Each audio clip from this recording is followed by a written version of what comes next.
زما څنګ ته چې کوم څېړونکی ناست دی محترم پروفیسر ذاکر زیارتوال صاحب چې تاسو ډېر ښه پېژنئ. دی د کوټه بلوچستان سره تعلق ساتي، د پښتو استاد دی په پوسټ ګریجویټ کالج فریاب روډ کوټه کې. او دا زموږ خوشقسمتي ده چې نن موږ سره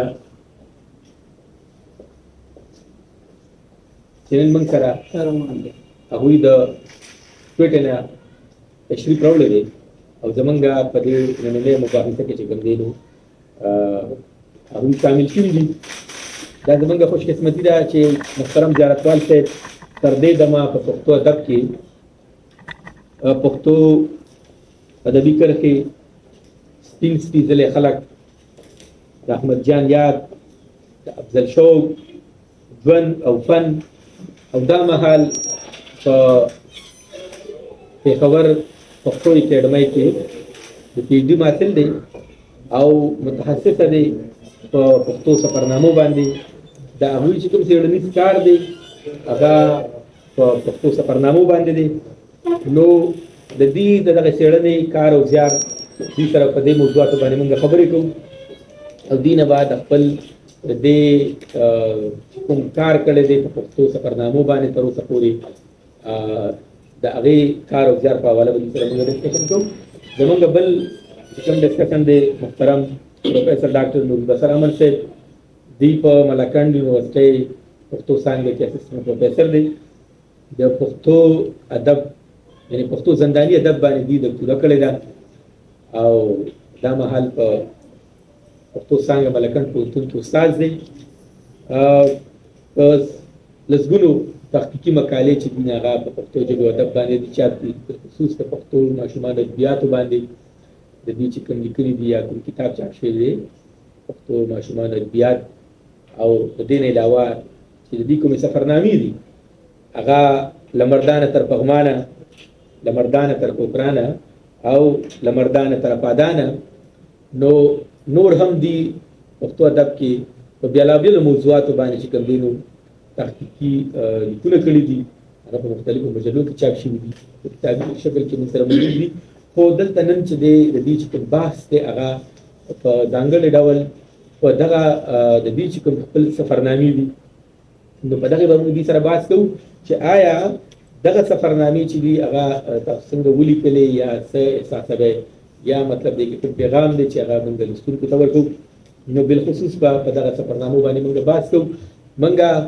د دې نننۍ مباحثې کې موږ سره چې څونه ګډونوال دي محترم میر حسن اتل صاحب او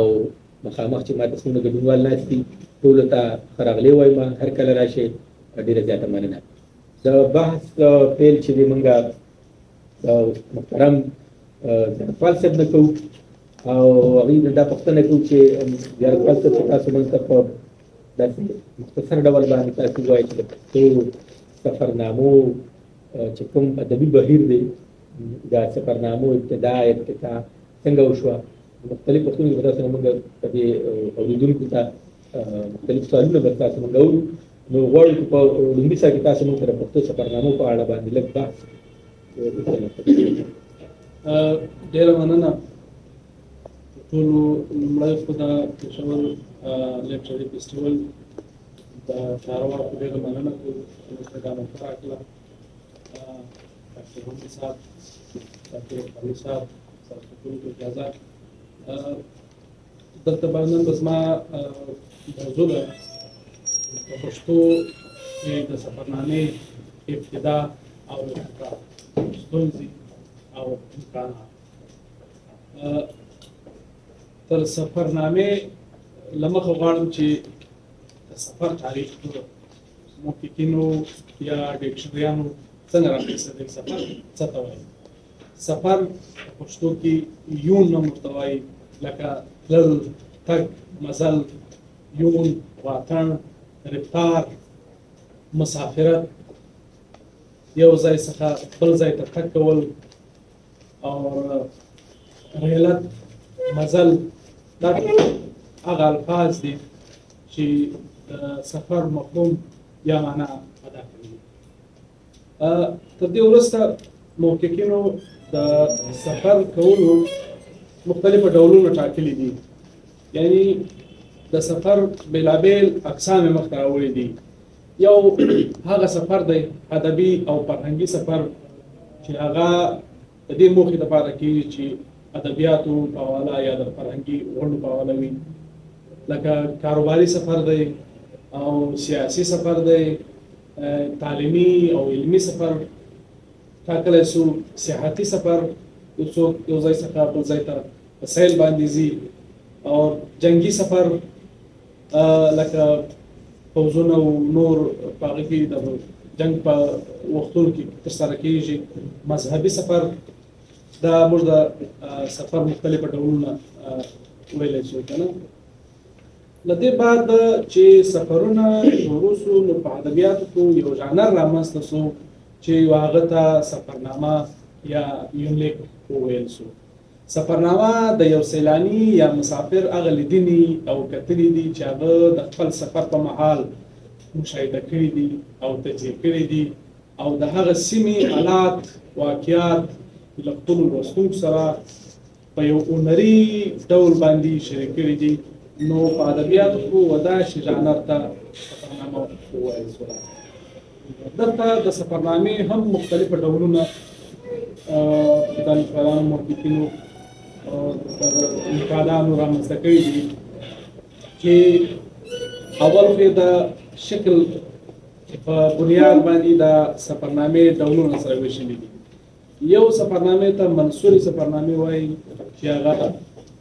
په عام ساده ډول په نثر کې وي، او دویم منظومي سفرنامې دي چې هغه د نظم په شکل کې وي، په شعر کې هغه لیکل شوي تخلیق شوي وي. له دې پرته د سفرنامې دوه نور ډولونه موږ ټاکلی سو چې یو ته حقیقي سفرنامې وایي او بل ته خیالي سفرنامې وایي. حقیقي سفرنامې هغه دي لکه کوم چې موږ ویلو په هغه کې په حقیقت کې یو سفر سوی او د هغه سفر آل بیا د سفرنامې په شکل کې لیکل سوی. دویم خیالي سفرنامې چې هغه سفر خو نه یې کړی خو په خپل دماغ په سوچ په خیال کې د خیال په وزرونو باندې د مختلفو علاقو او د وطنونو سفرونه کړي او هغه سفرونه یې بیا د سفرنامې په قالب کې راغونډ کړي دي او دې ته خیالي سفرنامې هم وویل شو. د دې سفرنامې د لیکلو دپاره سفرنامه‌نګارانو د خپل ځان د اسانتیا دپاره مختلفه ټکنیک راوړي دي. وخت په وخت له هغه ټکنیک څخه دوی کار اخلي، لکه لومړی د لیکلو ټکنیک چې د لیکلو چې هغه چېرته مسافر وي او بیا خپل وطن ته یا خپل ملګرو ته د خپل سفر احوال د لیکلو د لیک د خط له لارې ورلیږي او خپل سفرنامه تخلیق کوي. دویم ټکنیک یې د روزنامچو دی چې هغه هره ورځ د خپل روزمره په مسافرت کې ورځنی حال لیکي، هغه ته د روزنامچو ټکنیک هم ویل شوی. یا د سفر پس لیکلو ټکنیک، څوک چې خپل سفرونه سر ته ورسوي بیا چې کوم وخت خپل کلي یا وطن ته راورسېږي نو د خپل سفر احوال د سفرنامې په قالب کې راغونډي و دې ته د سفر پس ټکنیک موږ ویلی شو. اوس راځو و دې ته چې یو سفرنامه‌نګار قلم پورته کوي د خپل سفر احوال خپلو لوستونکو ته وړاندې کوي، نو هغه هر دی چې د دې صنف یو څه لوازمات خپل ذهن کې په دماغ کې ونیسي چې د دې لپاره کوم کوم لازمات باید زه وضع کړم یا خپل کړم. تر ټولو اول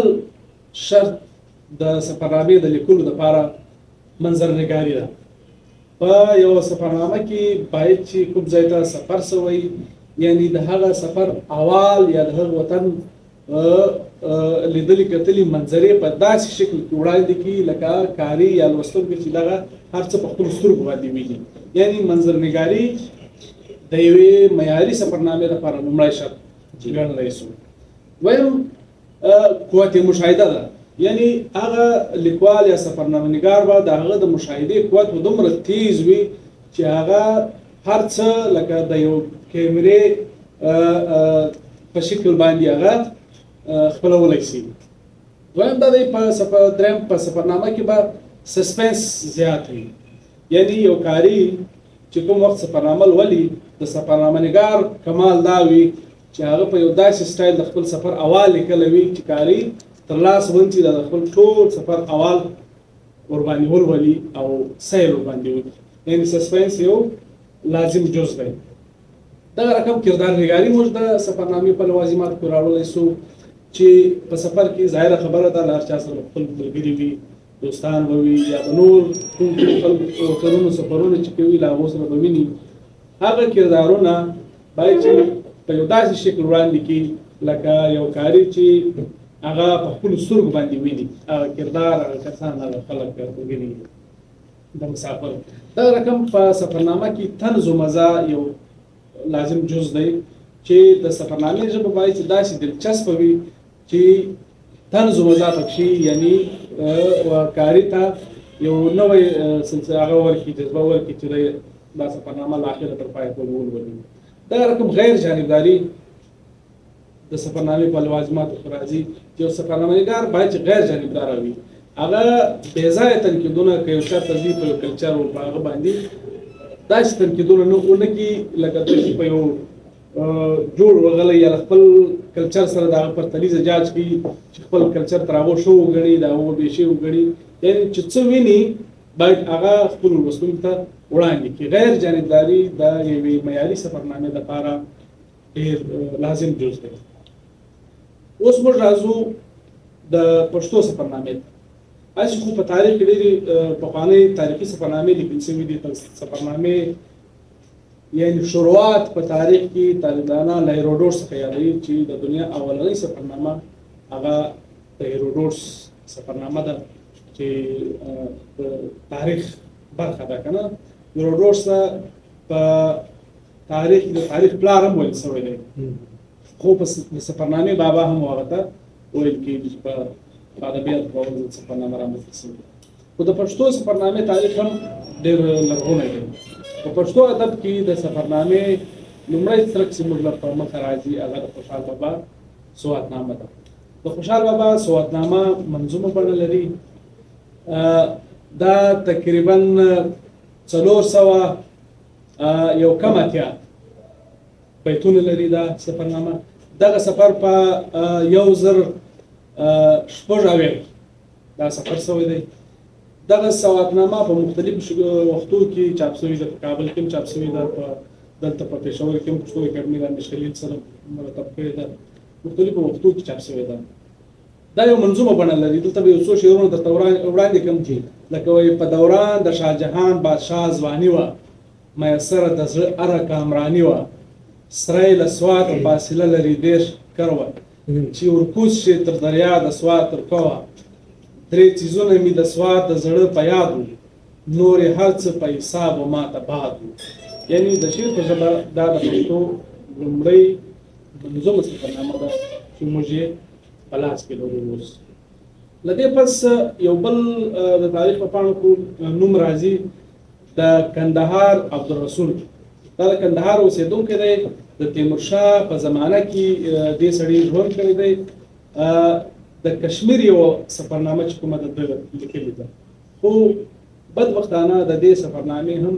صرف نوم تر موږ پورې رارسېدلی دی، نور هېڅ داسې معلومات موږ نه لرو. له دې پس یو بل نوم راځي د میر علي خان. میر علي خان یو سفرنامه لیکلې ده د مقامات امیر په نامه باندې، خو دا هم د منظر عام څخه ورکه شوې ده، اوس موجوده نه ده. دغه رقم د میرزا دوست محمد یو سفرنامه ده سراج الحج. دا په 1911 کې دا چاپ شوې ده، اوس له مارکېټ څخه بیخي ورکه ده، چاته په نظر نه راځي. سراج الحج دا د میرزا دوست محمد سفرنامه ده. خو د پښتو د جدیدې سفرنامې دا هغه پخوانۍ سفرنامې چې موږ ذکر کې، خو د جدیدې سفرنامې شروعات چې دي هغه په 1920 کې هغه وخت کېږي چې عبدالاکبر خان اکبر او میا اکبر شاه بدرشاه دا د هجرت په تحریک کې له دې پېښور څخه روان سول افغانستان ته، بیا د مختلفو روسي ملکونو ته ولاړ که نه. عبدالاکبر خان اکبر په لومړي ځل د روسي ترکمنستان او افغانستان سفرنامه دا سفر له 1920 څخه بیا تر 1921 پورې په دې دوران کې کړی دی، یو کال سفر دی که نه. دا سفرنامه په 1958 چاپ شوه، یعنې سفرونه ډېر وختي شوي دي خو چاپ شوي ډېره بعد کې ده. په دې کې د افغانستان، تاشکند، بخارا د ټولو سیمو ذکر موجود دی. د دې پس دویمه سفرنامه چې کوم راځي د میا اکبر شاه بدرشي، دا سفرنامه د ازادۍ په تلاش باندې مشهوره ده. دا هم لکه د اکبر شاه اکبر سفرنامه له 1920 څخه بیا تر 1922 پورې سفرونه شوي دي. کابل دی، بلخ دی، مزار شریف، تاشکند، ماسکو، کفکاز، ایران، بیا داسې کراچۍ پر خوا باندې دلته پېښور ته راځي او د بیا په جیل کې ګرفتاره کېږي، د خپل سفر حال لیکي. نو دغه سفرنامه هم په 1964 کې چاپ شوې ده. دغه دوی هغه معیاري سفرنامې دي چې د پښتو د جدیدي سفرنامې بنیاد دي د پښتو ادب په تاریخ باندې. ډېره مننه جنرال صاحب، تاسو ته بیا هم راګرځو، تاسو نه نور پوښتنې وکړو. ډاکټر امن صاحب، تاسو په خپله خبره په دې جاري ساتئ چې د دې نه مخکې د پښتو سفر څنګه کېږي. ډاکټر امن صاحب زموږ د بحث په دې موضوعاتو به موږ سره بحث کوي. دی هم یو استاد دی او په سفرنامو کې چې کوم دی نو خپل کتابونه لیکلي، 3 کتابونه لیکلي. دا څنګه چې ما یادونه وکړه نو غواړو چې دې سره هم په دې بحث وکړو. امن صاحب، تاسو سفرنامې خپل لیکلي دي او ګرځېدلي یې، نو څه زموږ لوستونکو ته وایي؟ بسم الله الرحمن الرحیم. ربي زدني علما. د دوستي فاونډیشن او د پېښور یونیورسټۍ او ډاکټر عبدالقادر صاحب ډېره مننه کوم چې موږ دغه مقرره کړه او په داسې اهمه موضوع باندې خبرې اترې وکړو. زیارتوال صاحب چونکې ریسرچ کوي په سفرنامو باندې ډېر ایکسپرټ دی او زه په خپله چونکې سفرنامه نګار یم، زما د خوښې صنف دی. زموږ سره دلته په دې دغه کې میر حسن خان اتل صاحب چې د پټه سره تعلق ساتي، پروفیسر هم دی، سکالر هم دی، دی په خپله هم سفرنامې شوق لري، سفرنامه نګار هم دی. نو چونکې طالب علمان ناست دي، زه به ستاسو دپاره یو څو خبرې چې کومې ضروري ګڼم هغه وکړم. چېرې ما لیکل څنګه شروع، زه څنګه سفرنامه نګار جوړ شوم. دا د 2001 خبره ده چې زه د 10م جماعت سټوډنټ وم او زمونږ په سکول کې چې کوم تاسو کوم سکولونو کې شوي د کیمپینګ والا کوم دغه یو سکاوټ کیمپینګ دی، زمونږ دا چې کوم دا شاهین کیمپ و، په دې کې موږ کالام ته تللي وو او چونکې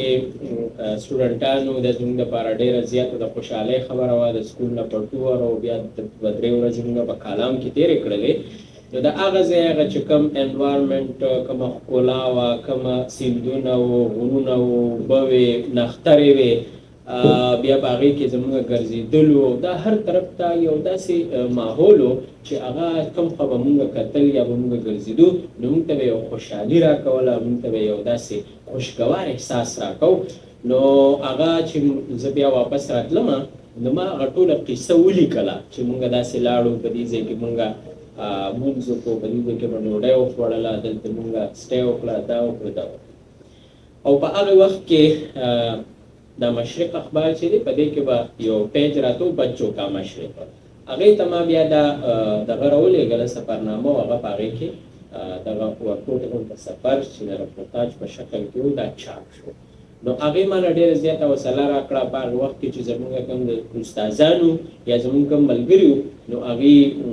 هم ډېره خوښه کړه او چونکې استادان په دې خبرو باندې پوهېدل نو ما ته شاباسۍ راکړو چېرې ته دا خپل لیکل دغه شان جاري وساته. نو هغه لیکل ما کول بیا په 2005 کې زه پېښور یونیورسټۍ ته رالم او دلته په پښتو ډپارټمنټ کې ما بیا داخله واخیسته.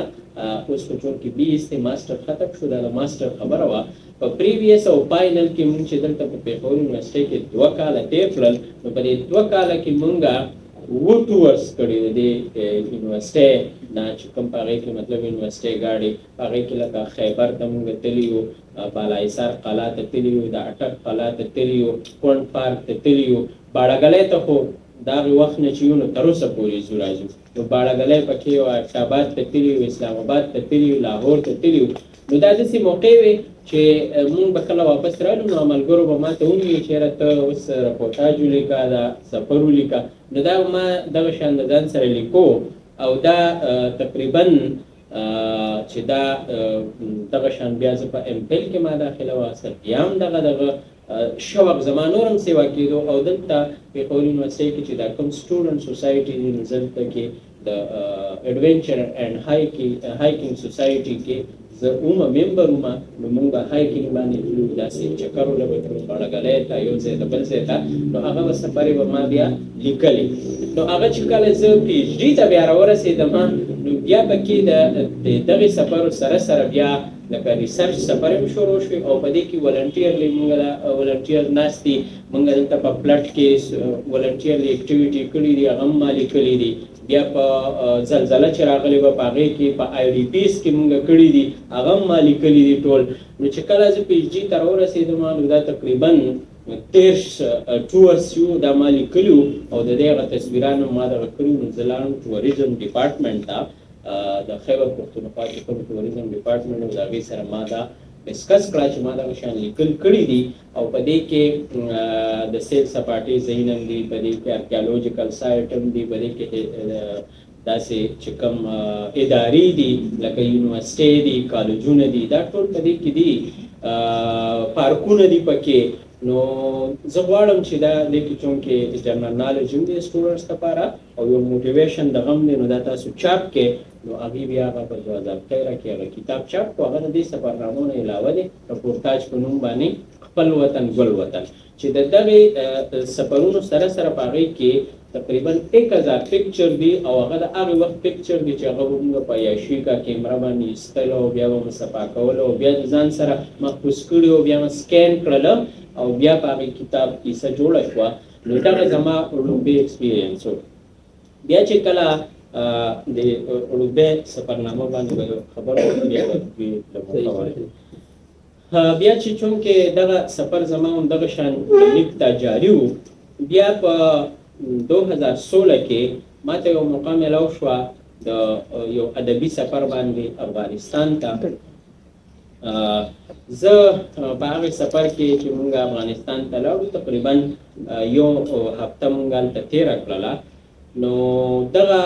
سفر په دوران کې هم چونکې زما شوق هم و، زما معلوماتو سره هم دغه زه هر وخت کوشش کوم چې د ځان سره پین او پیډ او دا زما سره یې. زه اوس که چونکې د موبایل دور دی اکثر په موبایل کې په هغه وخت کې به زیات مونږ په دې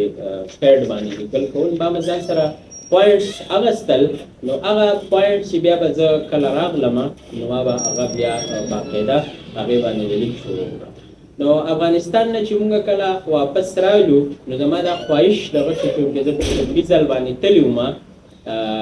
کابل، لوګر او پغمانه پورې. نو ما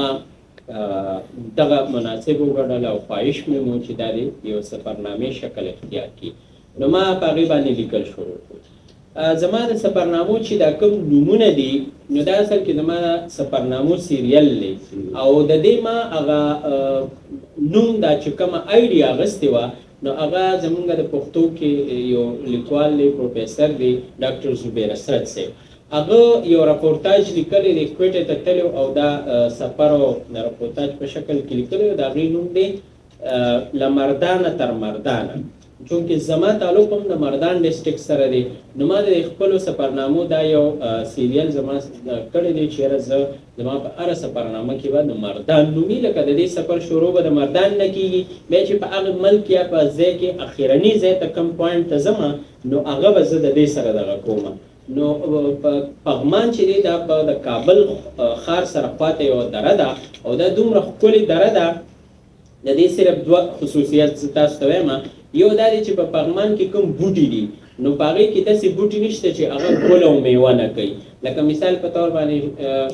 شوه ده دا نه ګل کوي نه میوه کوي نو دا هلته نشته. داسې یو بل بوټي دی هلته ټول بوټي چې دي دا به څه کوي دا به ګلم کوي او دا به میوه هم نیسي او ابو هوا هم ډېره زیاته ښکلې ده ښایست اوبه هر څه پکې دي نو ما دا مناسب وګڼله چېرې دا د دې مردان سره پغمان سمون هم خوري نو ما د دې خپل لومبی سفرنامې نوم چې دی له مردانه تر پغمانه کېښودو او په دویم کې بیا چونکې مونږ د کابل سره سره کندهار ته هم تللو او په کندهار کې بیا یو ځای دی کوه کران یو غر دی کوه غر ته وایي هغه په عامه اصطلاح کې هغې ته کوکران وایي نو بیا دغه له مردانه تر کوکرانه بیا دغه د دویمې سفرنامې نوم چې دی هغه ما دغه کېښوده نو زه غواړم چې په دې وخت کې زه د زیاتوال صاحب یو خبره وکړه چې سفرنامه نګار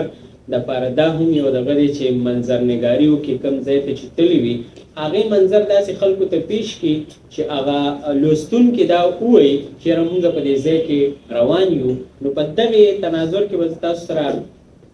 د کابل د لارې یو منظر شریک کړمه تاسو ته د سفرنامې د لیک هم پته ولګي او د دغې منظر هم د اندازه وشي چې په دې کې کوم منظر چې دی هغه پیش شوی دی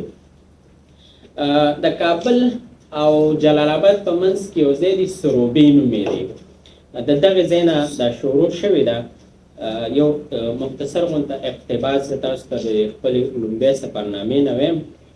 د سروبي نه مخکې د نغلو غونډۍ شروع کیږي چې سړک ورو ورو چوتیږي چې غر ته پاس وختو هوا بالکل بدله شوه په هوا کې نمی او یخوالی شروع شي دلته د نغلو ډیم په نوم یو لوی بند دی چې د افغانستان په لویو ډیمونو کې شمار دی د اوبوخر او بجلی د پیداوار نه علاوه یو ښکلی د سیل سپاټۍ منظر هم دی د ډیم په غاړه د کبانو هټونه هوټلې دکانونه او کشته ډېر زړه راښکونکي منظر پیش کوي او د مسافرو زړه غواړي چې دلته هم دمه وکړي او د دې ځای د ښکلا نه مو خوندونه واخیستل ورپسې د ماهیپر دره شروع کیږي ما چې ګړی ته وکتل نو د سړک د بندیز په وجه د جلال آباد نه تر دې ځایه پورې زموږ 3 غنټې لګېدلې وي کابل ته چې څوک ځي نو هغه به د ماهیپر په غر خامخا پر وهي د ماهیپر په غر کې 15 سرنګان دي چې د دې لارې په لنډېدو اسانېدو او ښایست کې ډېره اضافه کړې ده ماهیپر به داسې فرض کړو لکه ملاکنډ خو په ملاکنډ کې یو ټنل دی دلته 15 هلته شینکې سیوا دی دلته غرونه وچ دي هلته د جبڼ دره پراخه او حیرازه ده او دلته تنګ او شاړه ده هلته مالټې خرڅېږي او دلته رواش ځای په ځای د خرڅ لپاره یو غرنی بوټی پروت و چې د پښې او رواش په نومونو یادېدو او د مولی په شان خوړل کېږي موږ هم لږ راواخیستو تروه شان ذایقه یې وه زما خوښه نه شوه جړک صاحب خو په ټول سفر کې خوړو ځکه چې د ګردې مسله یې ده او دا هغې له ښه وي دلته سفر ټول په تنګه دره کې دی چې لاندې جوره کې سیند لکه د زمري په غړمبا بهیږي بره د دنګو دنګو خړو غرونو د سلسلې نه چې ووتو نو د کابل پراخه او آزاده فضا شروع شوه کابله غیږ راته خوره کړه د ماهیپر په جګو غرو درو ختمه او دا یو اقتباس و چې د خپلې لومبۍ سفرنامې نه ما تاسو ته پیش ډېره زیاته مننه ډاکټر صاحب سوال کولی شو یو ځان سره نوټ کړه تاسو خپل سوالونه اخلئ موږ به په وروستۍ 15 منټه کې درته ډاکټر صاحب ډېره زیاته مننه ستاسو د ژوند مشاهدات ستاسو د سفرنامو حال احوال تاسو موږ سره شریک کړو بیا به هم تاسو نه پوښتنې لرو زه واپس محترم زاړهوال صاحب ته راځم چې تاسو د 2 سفرنامو ذکر وکړو د آزادۍ تلاش او د روسي ترکستان سفرنامه نو د دې نه علاوه چې کوم د پښتو کې مطلب دغه بهیر مخکې څنګه لاړو تاسو په دغه باندې د بحث سره وکړئ چې نور کومې سفرنامې په پښتو ادب کې لیکل شوي بالکل خبره د ارتقا او د ابتدا او ارتقا روانه جدید پښتو سفرنامې خان اکبر او میا اکبر شاه فرشي چې سفرنامې لیکلي هغه راورسېدو له دې پس په پښتو ادبیاتو کې د سفرنامې په حواله باندې یو ستر نوم د حمزه بابا راځي، حمزه شینواری. حمزه شینواری په لومړي ځل د کابل منظومه سفرنامه دا په شعر کې ده، دا د پښتو دویمه منظومه سفرنامه ده چې دغه ویاړ حمزه بابا ته په برخه شوی دی. حمزه بابا لکه معلومه خبره ده چې په شعر باندې څومره لاسبهی لري،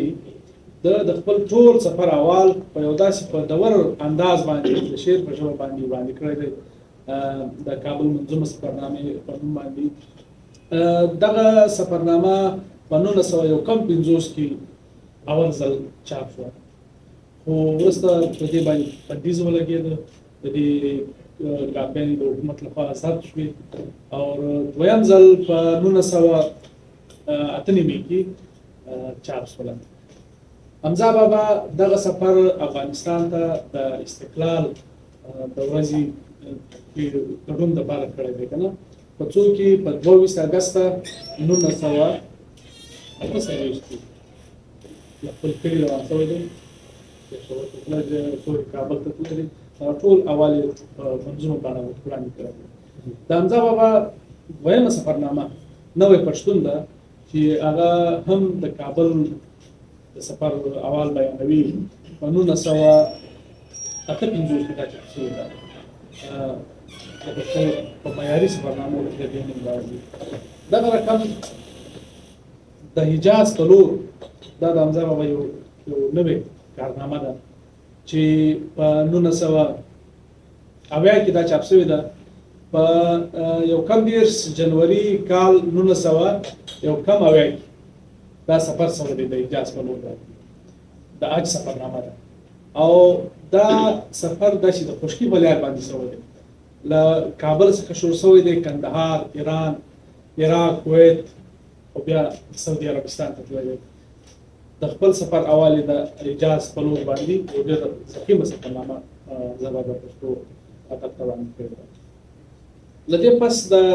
سیده کانتا بیګم سفرنامه د پښتو ادب لپاره باندې ده. زما سفرنامه دا په 9 سپتمبر کال 1900 چاپ شوی. په دې کې کانتا بیګم د 9 سفرونو اول باندې کړی دی. اولنۍ سفرنامه شمار دی د پښتو، په دې کې د کشمیر، سوات، اجمیر،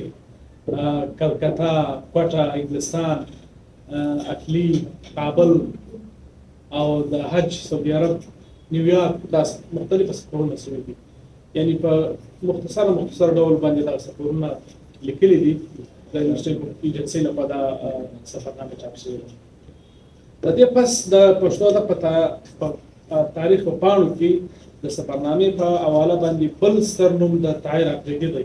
چې سفرنامې ته یو نوی رنګ او نوی شکل ورکړ. د طاهر افریدي صاحب دوې سفرنامې وړاندې کړي دي. اوله سفرنامه یې د سفر په خیر،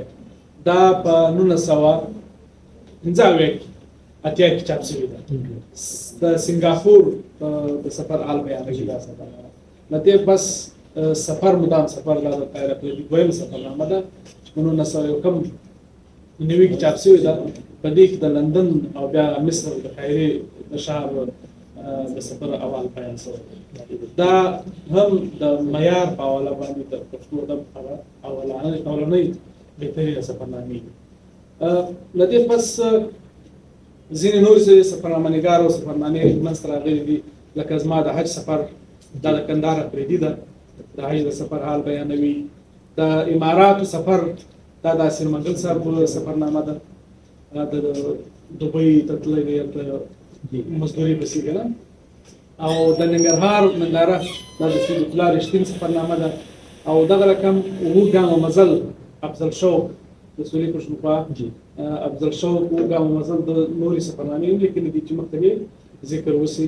او اجازي مسافر دا د میا عبدالرحمن لوګي کاکړ سفرنامه ده. دا هم دویمه سفرنامه ده چې د خشکي په لار باندې حج ته سفر پکې شوی دی. او دا رقم نالیدلې لار دا د سوات یو لیکوال دی، هغه سره ترتیب کړی ده. د یو بل سپینګیري د سفر حالونه یې راخیستي دي په سفرنامې په شکل کې په 1919 کې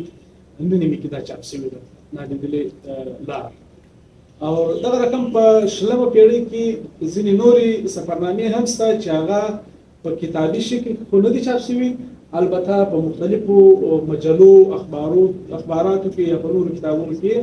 کې کیستوار راغلي دي، لکه د ضیا جعفري د حج سفرنامه ده، د حمزه بابا د چور سفر دی، زما د حج سفر دا د جعفر رښتونی سفرنامه ده، دغه رقم د غلام محمد صدا یو سفرنامه ده، عاجز صاحب یادونه کړې ده په خپل پیج ډي کې، او زما د حج سفر د فضل الرحمن فیضان یو سفرنامه د پښتو مجله کې کیستوار راغلی ده، د پیرانو لارې د آفتاب رشید زړسوی د هغه یو سفرنامه ده، پېښور نه تر کلکتې پورې دا د محمد سراج یو سفرنامه ده، هم سیلونه هم ګورګري دا د محمد علي ایډوکیټ سفرنامه ده چې تر اوسه پورې یوه دا هم په کتابي بڼه کې مخې ته نه ده راغلي، البته سلسلوار په مختلفو مجلو راغلي دي. ډېره مننه، تاسو یو ډېر جامع یعنې هغه خپل څېړنیز کار چې دی سفرنامو باندې ډي کوئ هغه تاسو ډېر مختصر الفاظو کې موږ ته د پښتو سفرنامو په ارتقا یا په د هغې تاریخي پس نظر تاسو خبرې وکړلې، واپس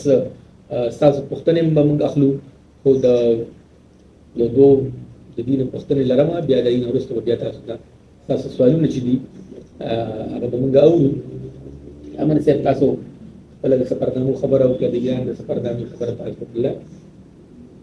پښتو ادب کې د سفرنامو په اهمیت موږ خبره وکړو چې آیا دا زموږ پښتو ادب ته د سفرنامو څومره اساس دی، په دې زموږ اورېدونکو سره تاسو خپله رایه شریکه کړئ. لیک چې دی چونکې دا خو هر څنګه وي دا ډېر اهم دی، یا په پښتو کې چونکې لیکل کم دي بیا نثر کم دی، نو بیا د دې ژبې دپاره خو دا نور هم اهم دی، او بیا چې موږ سفرنامې ته راشو نو د سفرنامې مختلف تعریفونه شوي دي، څه د اتوال صاحب تاسو ته وویل، خو یو تعریف یې دا دی چې سفرنامې ته العلوم وایي، دا د علومو مور ده، دا د علومو مور داسې ده چې یو سفرنامه نګار روان شي د کوم ځای نه او دله څه هم په مخه باندې ورځي نو دی هغه لیکي، نو فرض که دلته د یونیورسټۍ ذکر وکړو نو دلته به دا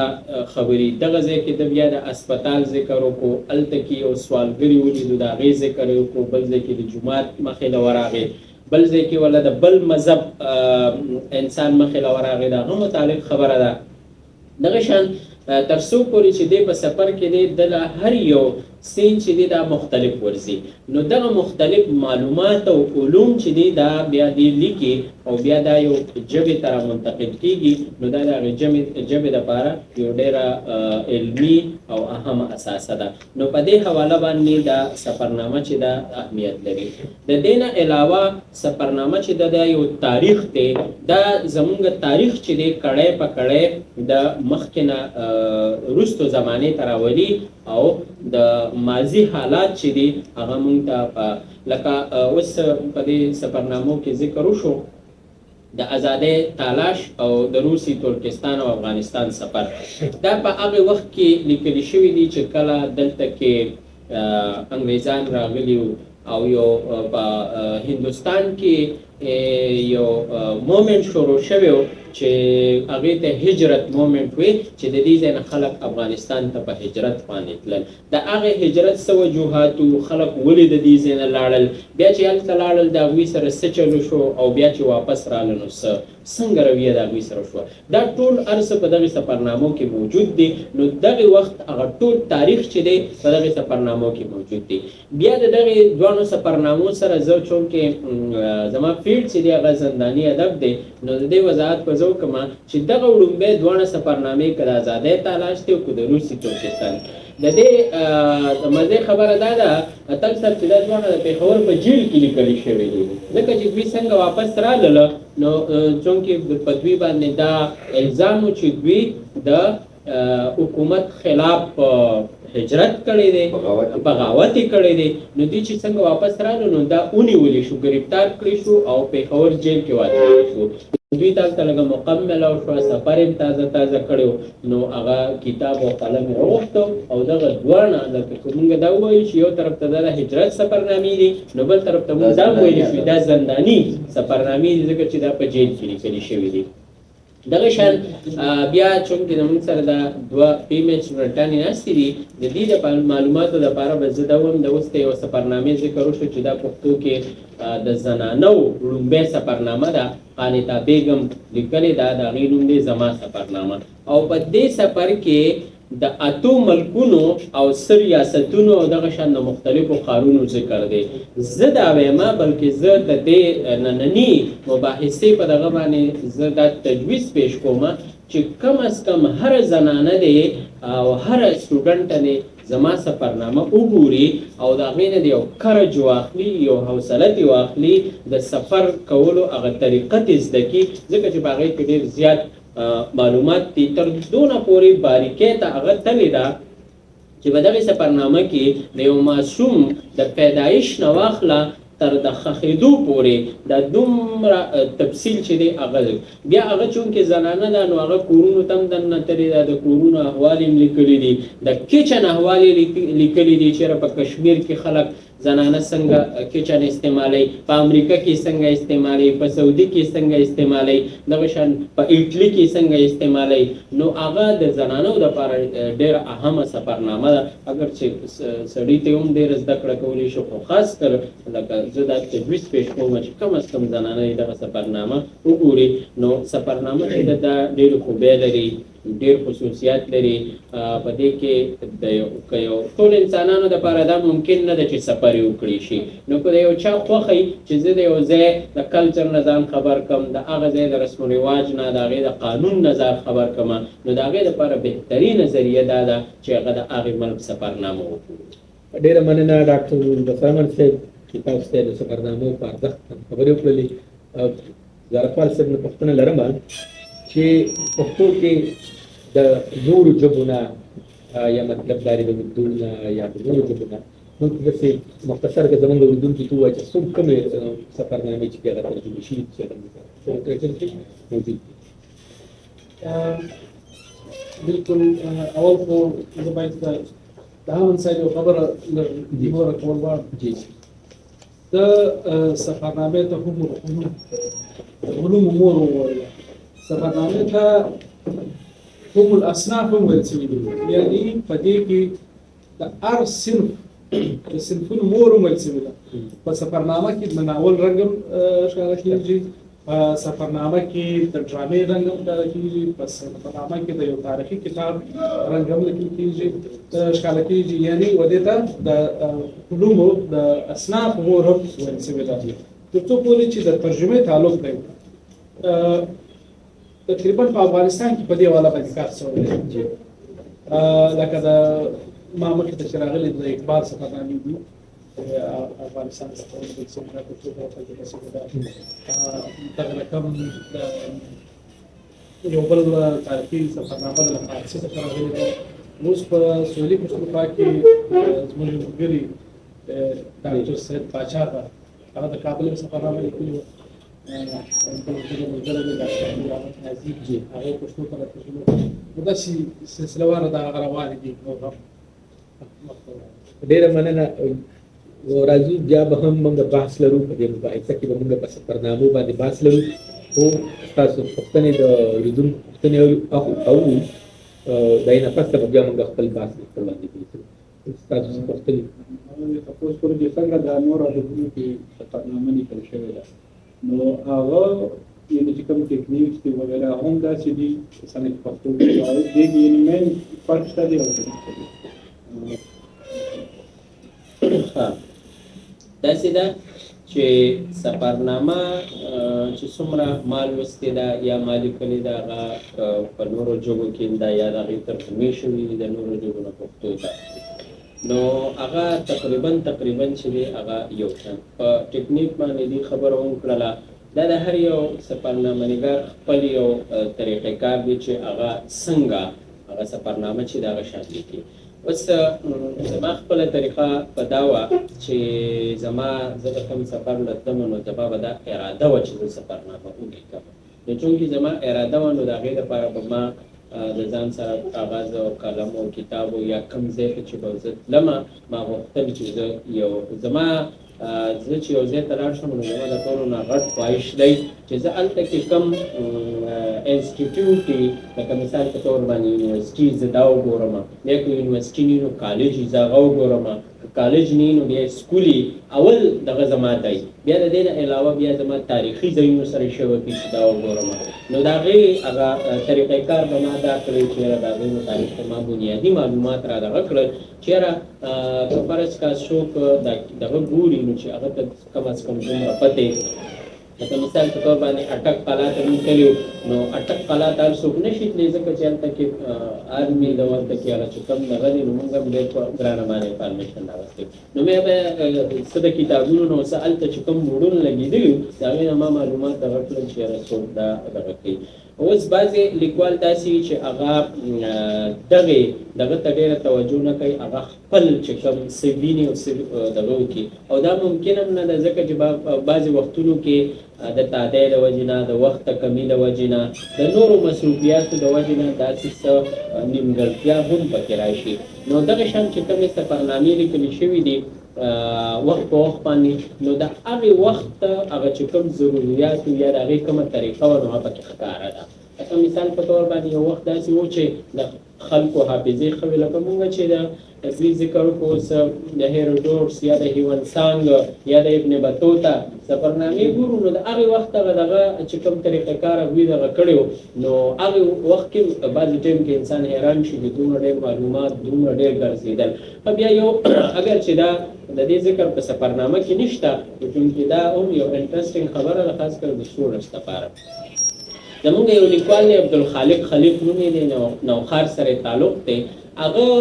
خپله سوانح عمري بایوګرافي په شعر کې لیکلې ده د هغې نوم دی زه و زما زمانه په اخره کې هغه یوه خبره لیکلې ده پکې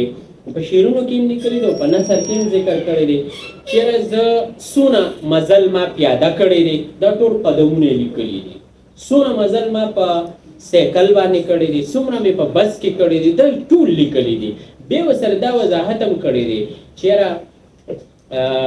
دا ما د 25 کالو په عمر کې ابن بطوطه دی غالبا که یو کس دی هغه خپل ټول سفر لیکلی دی دغه شان نو چېرې د هغې نه ما دا آیډیا واخیسته او ما وی چې راشه زه هم دا خپل شو نو د 25 کالو نه مخکې چې کوم و هغه یې په توپ باندې لیکلی دی او د دې نه پس وی چې ما به روزانه دغه لیکو او هغه دغه بیا ټول راجمع کړی نو دا د یو کس بیا خپل سټایل دی دغه شان په نورو ژبو کې هم دی چونکې په نورو ژبو کې نسبتا د پښتو نه خاص کر په اردو کې دا دغه ډېر زیات دی مستنصر حسین شاه رحمه تاسو لیدلي وي هغه هم باقاعده دې ته د یو سن دغه یو کار یې ورته ویلي و ډېر سفرنامې لیکلي دي ډېرې خوندورې سفرنامې دي څه کېدای شي چې په نورو ژبو کې هم ترجمه شوي نو دغه شان پښتو کې او په نورو ژبو کې تقریبا سفرنامې دغه چې دي لږ ډېر فرق به خامخا خو زیات یو شان سورس استعمالولی شو بالکل دا تاسو لکه د ریسرچر دپاره د نورو څیزونو سره چې کوم نور سورسز دي په هغې کې یوه سفرنامه هم ده چې دا د پولیس ډپارټمنټ یا دا چې کوم مختلف کیسز کېږي دوی یو ټرم استعمالوي موقع کتل چې واردات وشي که نه وایي د دې موقع وګورئ نو سفرنامه‌نګار اصل کې موقع کتلي د نورو لکه زه دا وایم چې دا لکه بنیادی سورس دی که نه پرایمري سورس باندې تاسو استعمالولی شئ ځکه چې هر څوک دا ممکن نه ده چې یو ځای ته لاړ شي او هغه د وګوري او دا دغه تللی دی سفرنامه‌نګار تللی او هغه تصویر یې وکړي تاسو ته دغه ایښی دی نو دا تاسو بالکل په ریسرچ کې په ریفرنس کې دا تاسو دوست کولی شئ ډېره مننه بل ملګري پوښتنه لري جی سر تاسو وویل چې لکه د سفرنامې کې سسپنس ضروري دی سر د دې تاسو موږ ته مثال راکړئ په دې چې سفرنامه کې خو هر یو کس خپل حقیقت لیکي د سسپنس پکې لکه دا څنګه طریقې سره تاسو یو اگزامپل ورکړئ ما ویل چې په سفرنامه کې د ناول خوند وي مراد مې دا غو چې په ناول کې کوم سسپنس موجود وي یعنی په هر کیسه کې که یو لیکوال یا سفرنامه‌نګار کابل ته لاړ شي یا انډیا ته لاړ شي یا بل ځای ته لاړ شي یعنی د هغه په سفر کې دومره کشش وي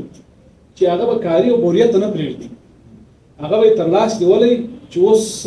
به څه پیښیږي اوس به څه پیښیږي، یعنې په هغه سفر کې به سسپنس دونه موجود وي. دا په دې ټولو اصنافو کې لکه په ناول کې چې سسپنس لري کې نو د ناول کیسه ډېره پیکه وي. دغه رقم په یو افسانه کې چې سسپنس لري کې د سفرنامې کیسه ډېره کمزورې وي. سفرنامه هم یو کیسه ده، د خپل سفر کیسه ده. نو په هغه کیسه کې د خوند پیدا کولو لپاره سسپنس یو لازمي جز دی چې هغه کړی دی. داسې ډېرې اوسته زه به لږ نور وضاحت سره وکړم دا خبره. سسپنس بیا مختلف شکلونه دي، ٹھیک ده. د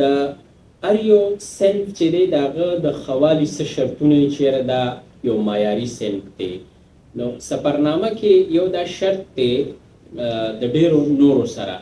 چې دا څوک دا سفرنامه ولولي او هغه دا ووایي چېرې بالکل ما د دې ځای سیل وکړو د دې دغه سره، نو وایي چې ښه سفرنامه نګار هغه دی چې د خپل لوستونکي چې کوم د ریډر دی دا د لاسه نیولي او دی د ځان سره ګرځي او ګایډ کوي چې دلته دا دي دلته دا دي، ټیک ده. نو د یو سین نه چې بل سین ته کېږي نو دا سسپنس دی. زه به ته اوس مثال هم درکړم چې مونږ کله 2016 کې تللو نو مونږ چې تلو نو یو خبره دلته دا مونږ اورېدله چېرې هلته خو حالات ښه نه دي او تاسو به څنګه ژوندي به راشئ که را به نه شئ څنګه چل به وشي. دا یو دغه زما په ذهن کې بالکل پروت و، یره هم را سره وه او یو تشویش هم را سره و. دا بخپله یو سسپنس و. خو چې زه هلته تلم او ما به بیا میډیا د دې ځای کتله نو ما وی خیبر پښتونخوا خو ورانه شوه، دلته کې هېڅ هم نشته. په یو هفته کې چې څونه مونږ ګرځېدلي په افغانستان کې ما د پټاخې ډز نه دی اورېدلی. بیا مونږ یو ځای ته تللي یو ولایت دی لوګر ولایت، دا د افغانستان او دغه په مونږ ته دا ویلي شو چېرې په دې منځ کې یو ځای دی او هلته کې د طالبان دي او داسې دي، هلته کې لکه تاسو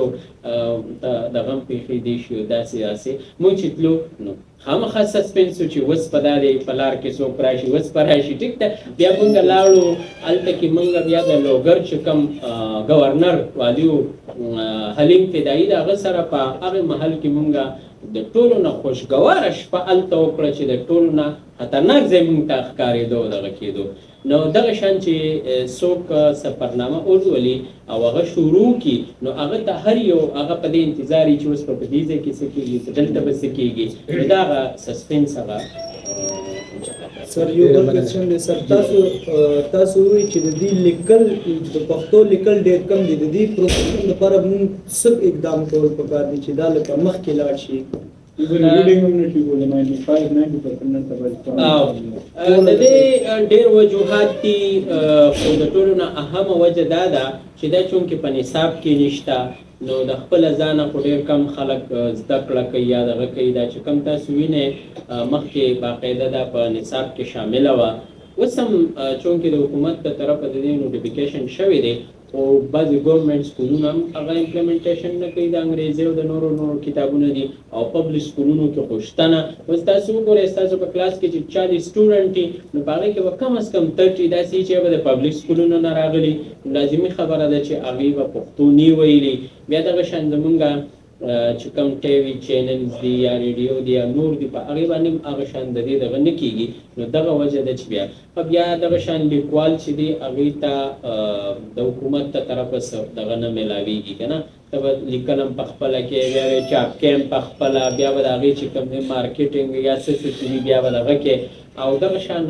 تاسو به پرون په بله ورځ یو نیوز چلېږي تاسو به کتلي چې په پېښور کې د کتابونو دوکانونه ختم شو څوک کتابونه نه وګوري، ټیک ده. نو یو وجه دا ده چې لکه موږ که دا هره مسله دا وایو چې خلک دا نه کوي حکومت دا نه کوي نو په دې کې پوره زمونږ هم لاس دی. لکه تاسو وګورئ دلته کې ستاسو ټول کلاس ویلو یا تاسو مونږ په ځان واخلو چې مونږ پښتانه یو د دې ریجن ته تعلق ساتو دا زموږ مورنۍ ژبه ده خو مونږ تر اوسه پورې د پښتو څومره کتابونه کتلي دي، ټیک ده. اوس د هسټرۍ سټوډنټ یې فرض کا نو په پښتو کې د هسټرۍ هم ډېر کتابونه لیکلي شوي دي. ته د سایکالوجي سټوډنټ یې نو په پښتو کې د سایکالوجي هم ډېر کتابونه لیکلي شوي دي. که توضیحات نه نو ترجمه شوي هم ډېر دي. داسې د یو بل سبجیکټ دی نو وجه دا ده چې دغه ټولې خبرې د دې په کمي کې شامل دي. ډېره مننه ډاکټر صاحب، تاسو ډېر ښه ځوابونه ورکړل. بل ملګری که پوښتنه نه لري نو بیا موږ خپل پینلیست ته راځو. وکیلي موږ سره یو اتم صاحب په دې حواله باندې پوښتنه وکړه لازمي پوښتنه خدا ده تاسو دواړو دا ډاکټر صاحب او زیارتوال صاحب چې پښتو کې ماشاءالله ښه ډېر افسانې لیکل شوي دا سفرنامه او زموږ په دا نورو ژبو کې لیکل شوي خاص کر انګلیسي او فارسي کې. آیا تاسو دواړه دا په خپل خپلوار د پښتو او د اردو سفرنامه په دې معیار کې څه توپیر لري؟ لکه زیارتوال صاحب چې د دې کوم معیارونه بیان کړ چې یو ښه سفرنامه باید دا شان ولري یا یو پوره سفرنامه چې کومه ده هغه دا شان ولري. آیا دا زموږ سفرنامه د هغه معیار برابر لیکل شوې ده؟ زموږ سفرنامه نګاران دغه لوازماتو په نظر کې ساتلي دي خیالي دي ساتلي. او یوه بله کوچنۍ خبره ډاکټر صاحب دا د سسپنس خبره چې اوس زیارتوال صاحب خبره وکړه بیا د ملګري پوښتنه وکړو بیا تا ډېر تفصیلي ښه جواب ورکړي زیارتوال صاحب هم جواب ورکړي. سسپنس دا خبره په سفرنامه کې مقصد دا وي چې هغه لوستونکی سره ته داسې طریقه باندې ځي چې هغه تا عیله کوي نه او د هغه په ذهن کې وي چې اوس به څه کېدونکي وي اوس به څه کېدونکي وي. چې سفرنامه مو ډېر کار نه دی کړی د خپلې سفرنامې یو خاطره به شعر زما اوله سفرنامه چې کومه ده دا د خاطره ناوه ده موږ شاپیري ورته وایو. دا موږ د چکدرې نه چې کومه شپه واوښتل ډاکټر صاحب ماښام و یو چا سره مېلمانه په دا شپه باندې پل پرېښو د سیلاب راغلی دوی ته لږ وضاحت کوم دا کیلاش چترال کلو دا د کیلاش راغلی نو موږ چې پله واوښتل یو 18 ملګري وو د کوټې نه راغلي په ټول موږ راتلل نو دا پل د شپې پرېښو. سهار چې موږ چیرې شپه کړې وه په چا کوم ملګري سره شپه کړې وه هغه د سوات ګردې لارې باندې شو. نو له دې ځایه په دا سفرنامه کې سسپنس شروع شوی چې اوس به څه کېږي اوس به دا ډوبېږي اوس به موږ مړه کېږو اوس به مړه کېږو دا تر اخره پورې سفرنامه ختم کېږي دا ځای نه دی واضح په دا بله خبره کې چې اوس به دوی سره څه کېږي اوس به څه نو سسپنس په خپله پکې یا ما کوشش پکې کړی دی شعوري طور هغه پکې کریټ شوی دی او هغه د سفرنامې امکان لري چې ښه اړخ دا وي که په سیلاب هر څوک خبر وکړو د بیان هر څوک خبر وکړو میډیا راغلي وو په دې مضامین شوي ریسرچونه بخښنه غواړم سر زموږ دلته 3:30 سیشن دی تاسو خیر د خپل وینډ کې آرام سره کومه تاسو وینډ ټیک شو اوکې نو دا یو عام دستاویز پر ځای هغه ادبي رنګ پکې راغلی هغه سسپنس نو بس دا بس دوی چې کومه خبره وکړه دوی د سیلاب راغلو په هغې کې د سوات سیند راغلو د چکدرې پل چې دی هغه دغه شوي او شاهنور کورونه ختم شوي دي د هغې خبره ښه جي داسې ده تر څو پورې چې ما د اردو سفرنامې کتلي یا پښتو ته د نورو ژبو نه سفرنامې دغه شوي دي ترجمه شوي دي هغه مې کتلي دي. نو پښتو کې خو چونکې ما ډېرې سفرنامې کتلي اوس یوه سفرنامه لیکلې شوې ده یو کال نیم خو یو شو چونکې زما هغه په تازه سفرنامو کې ده د کور نه تر کوریا دا د کوریا سفرنامه ده او دا لیکلې ده عبدالناصر شیخ پورې دغه دی د ملکن سره تعلق ساتي او د آرکیالوجي ډپارټمنټ کې ماهر هم دی او په آرکیالوجیکل میشن باندې کوریا ته تللی او دغه سفرنامې لیکلې زه چې د پښتو کومې سفرنامې ما کتلې دي یا ګورم نو د معیار په لحاظ باندې که د اردو نه یا د نورو ژبو نه کم سیوا نه دي نو کم په اردو کې چې ما زیاتې سفرنامې کتلې دي نو هغې کې زیات مسؤلیت ښکاري هغه داسې چې یاره یو سفرنامه نګار چې دی هغه په یو سرکاري دغه باندې او په یو میشن باندې یا هغه ته ویلي شوي دي چې ته به د سفر لیکې دا کیسه به لیکې یا په یو خاص دغه باندې دغه شوي یا داسې وایي چې سرکاري سفرنامې پښتو کې چې څومره سفرنامې لیکل شوي د یو څو نه علاوه نشم ویلی دا ټولې شوقیه سفرنامې دي او شوق چې دی نو هغه تاسو ته پته ده چې په هغې کې بیا چې کومې دغه ټیکنیکل خبرې دي نو زیاتې هم سفرنامې چې موږ ګورو نو په هغې کې دغه ټول ټکنیک چې دی دا په خپل خپل ځای باندې اگر چې د ډېر جدید طریقو په دغې دغه باندې باندې په خپل خپل ځای باندې پکې باقاعده دغه شوي دي د ښکاري پکې ځکه چې په هغې کې هغه کم معلومات ورکړي شوي کم نومونه پکې دغه شوي دي ذکر شوي دي یا کم ځایونه پکې ذکر شوي دي نو په هغې کې داسې دي چې هغه بیا موږ بل ځای وګورو بلې سفرنامه کې وګورو نو څه ډېر دغه تضاد او یا دغه پکې دي نو زه خپله دا وایم چې یاره که فرض کا دغه نه ډیره زیاته مننه ډاکټر نور بصر صاحب زمونږ وخت هم پای ته رسي خو یو څه پوښتنه د خپل ملګري جارپال صاحب نه کومه چې تاسو خو څنګه په دې باندې کار لرئ او په دې تاسو ټولنه وکړه مختصر راته کله و چې په 21 پیړۍ کې تاسو پښتو سفرنامې ته په کوم نظر ګورئ ډېر مختصر جواب تاسو اورم ځکه چې زموږ وخت هم کوتاه بالکل زما چونکې زما خپل څېړنه چې کومه ده هغه د پښتو د 21مې پیړۍ کې پښتو په کار چې ما په دې اول باندې معلومات شیر کړي وي چونکې وخت کم دی په 21مه پیړۍ کې د سفرنامې هغه ډېرشت بیخي ډېر سوی دی زه به صرف د کرښې په دې غاړه چې موږ ته کم سے کم 50 سفرنامې مشکلات کې لرو دلته به یو مختصر ذکر وکړم د پښتونخوا سیل سفر دا د سید صابر شاه صابر سفرنامه ده 2001 چاپ شوې ده مزل په واورو باندې دا د افضل شوق سفرنامه ده چې په 2004 چاپ شوې ده چې درومې څو به مومې دغه رقم دوی ته تګ راتګ د صابر شاه صابر سفرنامې دي د لمر د کلي په لور دا د افضل شوق سفرنامه ده د عربستان سیل دا د سجده عبدالله سفرنامه د پښتو کې د پټ چاپ کړې ده او د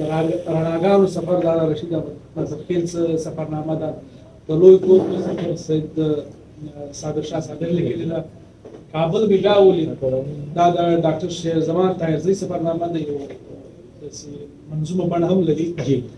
دغه رقم زما د حج سفرنامه مسافر خان الهی لیکلې ده چې په اوه کې چاپ شوې ده اور دلته موږ څو داسې نمونه لرو چې هغه د معیار او د مقدار په اړه دواړو ډېر لوی کار کړی دی د پښتو سفرنامه‌نګارۍ یو لوی نوم په 20مه پیړۍ کې د ډاکټر لیاقت تابار راځي د سویلي پښتونخوا چې هغه تر دې د مفوري د سفرنامې په کتابي شکل کې پښتو ادب ته وړاندې کړي او دا د دې سفرنامې نورې په مجلو چاپ شوې دي زموږ په څنګ باندې ناست میرحسن خان اتل پښتو دفتر دوی سفرنامې وکړې دي یو د ایران سفرنامه ده د ختیځ اروپا او بل د ګلګت بلتستان د دې سیمې سفرنامه ده او د خاطرو ناوا دغه رقم د حج سفرنامې بیخي ډېرې راغلي دي اجلال ربزي سفرنامه ده د زمزم کند او مختلفو شخصیاتو سفرنامې لیکلي ډاکټر صاحب خپل درس چاپ دوه چاپ دي یو نه چاپ سفرنامې د ډاکټر صاحب چاپ یعنی دا لړۍ بیخي مالته یو لیست وړاندې کړی دی چونکې وخت نه نو ډېره زیاته مننه دا زمونږ د نننۍ ورځې زمونږ د پښتو سفرنامې امکانات او ارزښت دغه مباحثه هغه دغه مباحثه زمونږ چې کوم دینو پای ته ورسېده زه یو وار بیا د پېښور لټري فیسټیول 2024 د ټولو همکارانو د دوستي فاونډیشن د ټولو همکارانو نړۍ مننه کوم چې دغه میلې را جوړه کړې ده د خپل ډسکشن ډاکټر نور بصر امن صاحب هغه د ذاکر زیارتوال صاحب او د خپل ټولو ګډونوالو د سنتل صاحب او صابر الناس ټولو اورېدونکو نړۍ مننه کوم ښه د باد او بریالي دا بند کړه